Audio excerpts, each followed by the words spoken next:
Hi Jake, this is Fancy. Who else would it be, I guess? Anyway, I think this is getting better for sure. And I see that you tried to make sure that when the panels come together that they continue. Um, what I might do here, you've added more orange to your grid, so now it's kind of an irregular grid because the space is different than this space. I might try to have, so when this all folds down, this continues onto this. I might try to have this fade quickly into this blue area.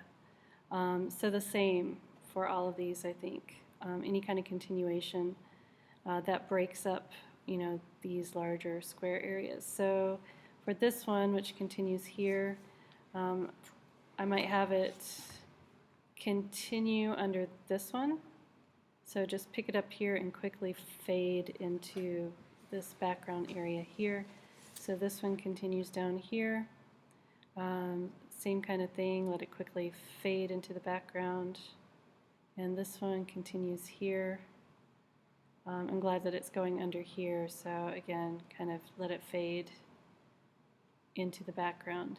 The other thing that's not unifying here is this beautiful treatment here, and this gradation here. Everywhere else is different than this gradation across pathways. So I'm wondering, do you need to have a sense of this gradation across pathways? Could you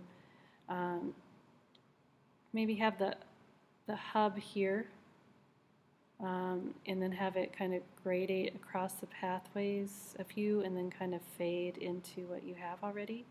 The same for this one.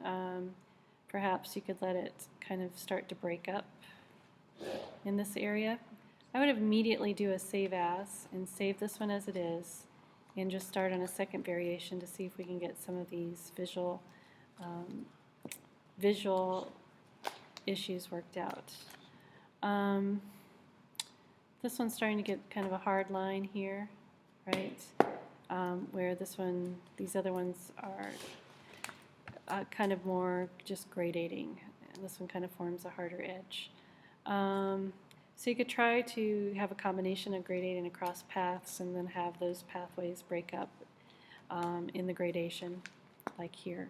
And I know it's hard to kind of break up the gradation. You don't want to have overallness where you have a lot of high value contrasts. So just make sure that that's working cleanly, smoothly. That's the word I'm looking for.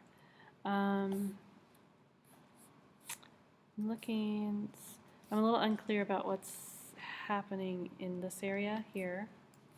So if it folds down, here's the purple path right there. So it continues right there. You could kind of have it fade into what it is, kind of come just a suggestion of a little bit here and have it fade into that purple pathway.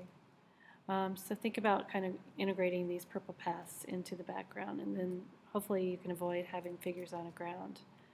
There's not a lot of gradation in this one. It looks like it's solid orange, so make sure you've got a little bit of variation in there. All right, you have some little interpenetrations here.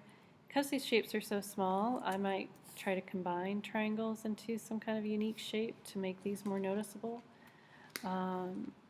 Or go back to where you would have, actually these could be bigger, you would have these kind of interruptions that are attached to a pathway. So you might have your purple kind of attached, or your purple attached to this pathway but kind of interpenetrating here. Oranges interpenetrating here, but very strategic, and you can combine these triangles to create a bigger triangle, I believe. So I think you're going to have to go with twice as big a triangle to have something that has visual impact. So I hope that helps, and I hope that gets you to where you need to go. It really is getting better, and I know that Linda really is concerned about the crafting, so I hope those images help. Just make them bigger and you can see how different the crafting is between those two speakers, how one is really good and one is not so great, where the corners come together.